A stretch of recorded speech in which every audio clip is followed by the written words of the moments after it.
11. 11. 성경에 나오는 모든 숫자 중에서 만족스런 정의를 내리기가 가장 어려운 수가 바로 11이다. 솔직히 말해서 나는 이 숫자에 대해 아무런 결론도 내리지 못했다. 이와 관련된 책들을 읽었고 수비학 관련 서적들을 살펴보았지만 아무도 만족스런 답변을 제시해주지 못했다. 성경에서 이 숫자의 정확한 의미에 대해 찾아보았지만 이렇다 할 실마리를 찾아내지는 못했다. 어떤 숫자의 의미를 찾을 때 흔히 하던 방법대로 우선은 그 숫자에 해당하는 책을 찾아보아야 한다. 지금은 11에 대해 살펴보고 있으므로 성경에서 11번째 해당하는 책을 찾아볼 필요가 있다. 이런 방법에 따라 11번째 책을 펼쳤다면 이제는 11번째 장의 11번째 구절을 찾아야 한다. 물론 이렇게 하는 것이 매번 효과가 있는 것은 아니지만 그래도 가끔씩은 유효한 방법이다. 성경에서 11번째 책은 열왕기상이다. 열왕기상 11장에서는 이스라엘의 왕 솔로몬의 시대에 대한 것을 다루고 있다. 열왕기상 11장 11절은 솔로몬이 주께서 그와 맺으신 언약들을 지키지 않은 것에 대해 주님께서 경고하시는 내용이다. 이 구절 자체로는 11의 의미를 파악하기가 어렵다. 그 구절 자체로서는 의미가 있겠지만 본 주제를 다루는 데에는 별 도움이 안 된다. 성경의 11번째 장인 창세기 11장도 마찬가지다. 창세기 11장에는 바벨탑이 등장하고 사람들은 온 지면으로 멀리 흩어진다. 성경에서 11라는 단어가 최초로 등장하는 구절은 창세기 32장 22절이다. 창세기 37장 9절에서는 분명한 암시가 주어지는데 요셉을 제외하고 나머지 이스라엘의 아들들에 대한 언급이 나오기 때문이다.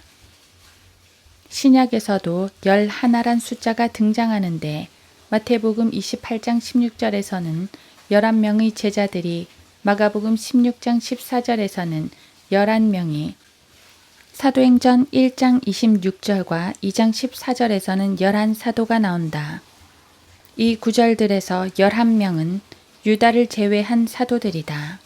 당시에 그들이 유다의 빠진 자리를 대신할 사람을 선정해야만 했다는 것을 감안하면 이 숫자는 불완전한 수이다.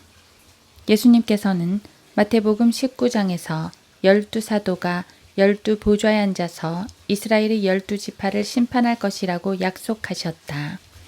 마태복음 19장 28절. 숫자 그 자체로 보면 11는 이방인의 숫자 10보다는 하나가 많고 이스라엘의 숫자 12보다는 하나가 부족하다. 성경에서 12이 11와 하나로 나뉘는 경우는 매우 드문데 앞에서 유다 이스카리옷의 경우는 예외이다.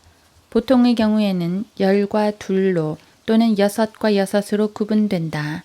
이 외에 다른 형태로 나뉘는 경우는 본 적이 없는 것 같다.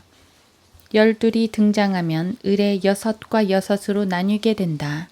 이를테면 6지파라든지 에봇 어깨에 부착하는 2개의 보석 각각에 새기는 6 이름들이라든지 한쪽 저주의 산 에발산을 향해 선 6지파와 다른 쪽 복의 산 그리심산을 향해 선 6지파라든지 그와 관련된 내용들이 그렇다.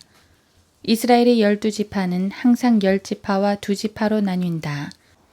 반면 11와 하나로 구분되는 경우는 그렇게 좋은 것을 예고하지 못한다.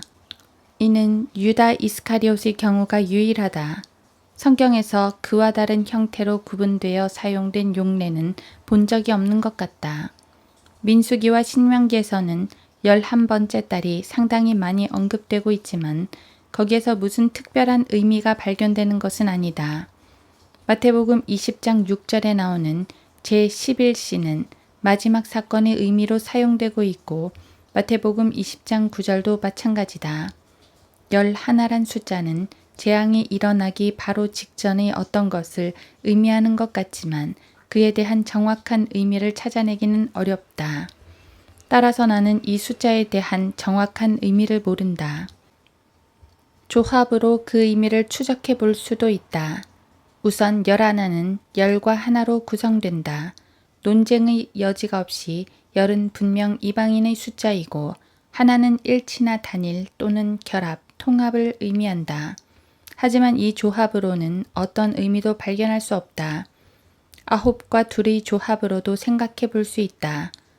둘은 분리를 의미하는 수이고 9은 열매를 맺는 것과 연관되어 있을 가능성이 높다.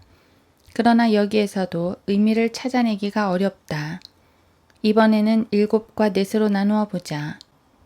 7은 완전함이나 완성을 나타내지만 넷의 의미에 대해서는 아직 정확히 정의를 내릴 수 없다.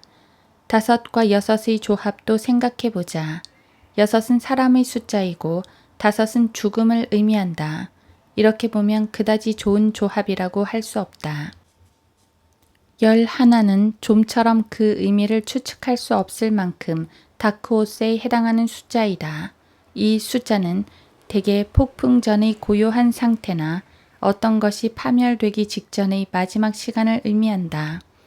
물론 그 이유는 낮이 12시간이고 밤도 12시간이기 때문이다. 앞서 말했듯이 11의 의미를 규정할 수 있는 결정적인 증거들을 아직 찾지는 못했다.